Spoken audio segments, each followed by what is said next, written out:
Soy sauce is a staple of Asian cuisine, used as both a condiment and cooking ingredient. Its roots are in the seasonings of ancient China.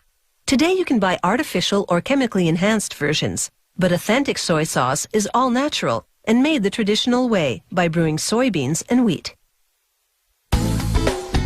At this small soy sauce company, they use the centuries-old slow fermentation method and just 5 ingredients: soybeans, water, wheat, sea salt, and yeast.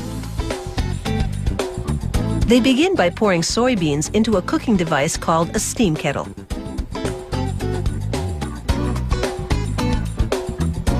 After thoroughly rinsing the soybeans twice, they fill the kettle with water.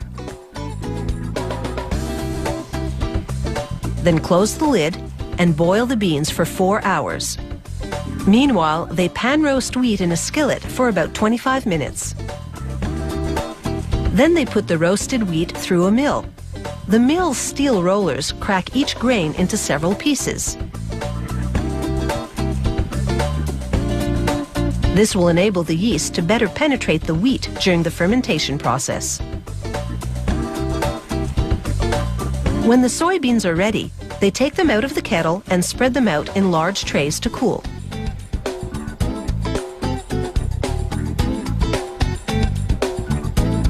When the beans cool to 33 degrees Celsius, it's time to add the wheat. After mixing everything thoroughly, they sprinkle on yeast and mix again. The ingredient proportions are key and therefore a company secret. To activate the yeast, they transfer the mix to shallow boxes and stack them for about 48 hours in a controlled incubation room. This process generates heat, which rises, so they have to gradually move boxes to lower racks to prevent overheating, which would kill the yeast. For the next stage, they make a brine by mixing fine sea salt with spring water.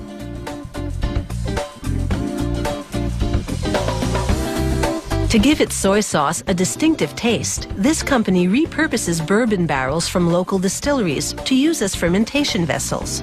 Traces of bourbon in the wood permeate the mix as it ferments, imbuing the sauce with a subtle smoky and sweet flavor.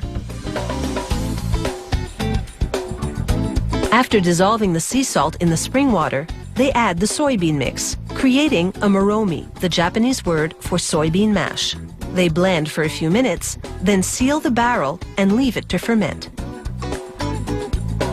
For the first 6 weeks, once daily they open the barrel and mix the moromi to aerate the gases that build up. This keeps the yeast active and helps develop the flavor. Then after that, they open and mix just once a week. After 12 long months of fermentation, it's finally ready. They open the barrel and mix one last time. Then they empty the barrel onto a sheet of muslin lining the tub of a stainless steel press. They fold over the sheet to enclose the moromi.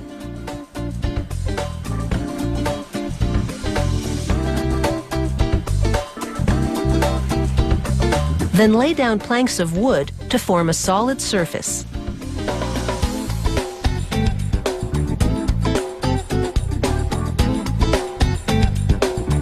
The press applies 6 tons of pressure, forcing the planks downward against the moromi. This squeezes out all the liquid, which is the soy sauce. It exits through a hose at the base of the tub and moves on to be filtered and heat pasteurized. The pressed moromi gets a new life as high-protein animal feed. While many soy sauces are mass-produced, this factory brews small batches at a time.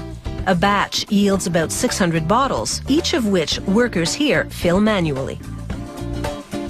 They top each bottle with a plastic diffuser, which dispenses just a dash of sauce at a time. Then they twist on a plastic cap and slip a shrinkable plastic band over it. Using a heat gun, they seal the band tightly around the cap and bottle. Then the label, on which they write the batch code and bottle number by hand. A fitting finale for this signature soy sauce.